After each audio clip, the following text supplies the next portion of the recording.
ennaku z'omwezi ziri 18 omwezi gwa September omwaka 2024 zize wano ne ka update okuva eri muganda waffe Bobby Young ng'ono ali Luzira Upper Prison. Tujjukira bulungi muganda waffe ono yakwatibwa ebitongole ebyokwerinda n'atwalibwa ku SIU yaterekebwa okumala almost 2 weeks then nakukusibwa n'aleetebwa mu court martial e Makindye, so n'asindikibwa e Luzira ku remand naye abadde talina nnaku za kooti nti kooti egenda kutula lunaku bweruti ne weruti etandika okuwulira omusango gwe oba okumuwozesa oba okusaba beyiro. So n'olwekyo waliwo amawulire gadde gayitingana mu wiiki eno nga gabika Bobby Young. Ndi wano okubategeeza baganda baffe era n'okubeebaza mwebale nnyo omulimu ogwo gwe mwakola ogw'okubika Bobby Young. Baganda baffe abamu tebayinza kukitegeera naye ndi wano okubategeeza nti okubika kwe mwakola eri Bobby Young kwavuddemu ebirungi. Weewaawo omuganda waffe akyali munda naye ate nga bwe mbagambye abadde talina nnaku za mwezi zonna ti luno olunaku bweruti ne bweruti lwagenda okujja ku court martial bawulire omusango gwe oba bawulire okusaba kwe okw'okweyimirira awoze ng'ava bweru. Ono avunaanibwa kusangibwa na byambalo ebyefaananyiriza eby'amagye naye ng'ebyo mwe muli t-shirt za NUP ezimanyikiddwa obulungi. Now ngenzo olwaleero n'enambula ku muganda waffe Bobby Young Luzira mu Upper Prison mugumu era buli kimu ekitambula akimanyi bulungi era afuna updates.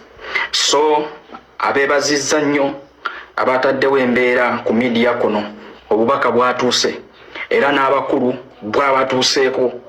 Yes, mbadde ku prison awo abamu ne baŋŋamba ye basajja mmwe lwaki mwabise omusajja nga mukimanyi mulamu omusajja waali wano lwaki mwamubise?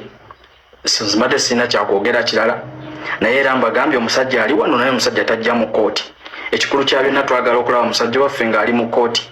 So baganda baffe n'ababadde beebuuza Bobby Young ali atya, yes ntegeezeddwako olunaku lwaweereddwa oba lwateereddwawo ng'ennaku z'omwezi 24 omwezi guno ye Tuesday ya next week Bobby Young agenda aleetebwa mu kooti. So far ago ge mawulire amalungi agavudde mu ekyo ekyakoleddwa eky'okubika Bobby. Yes, abasajja akaliro bakawulidde bulungi nabagamba tudiringa n'abamafia.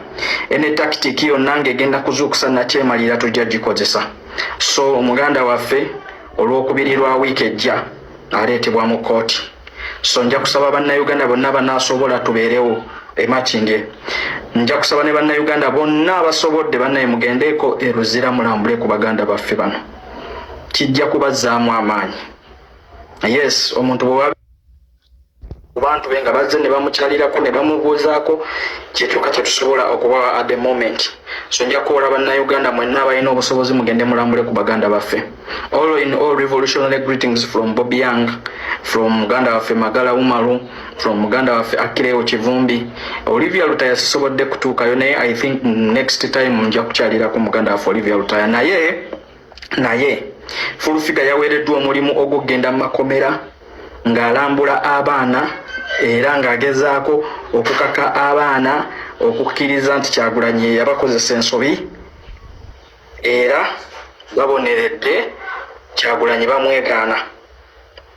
Buli mwana abadde mu makomera ag'enjawulo nga baakwatibwa olw'ebyobufuzi full figure yaweereddwa mandeeti eyo egenda okwogerezeganya n'abaana abo era mbadde nfuluma Luzira mbaye batukyusiza ne batujja eri eno nga ku Nairobi Breweries ate ne tudde eno ku main gate nga eryekomera ly'abakyala. Yes, so badde nfuluma nga full figure ne Catherine Kusaasira nabo bayingira.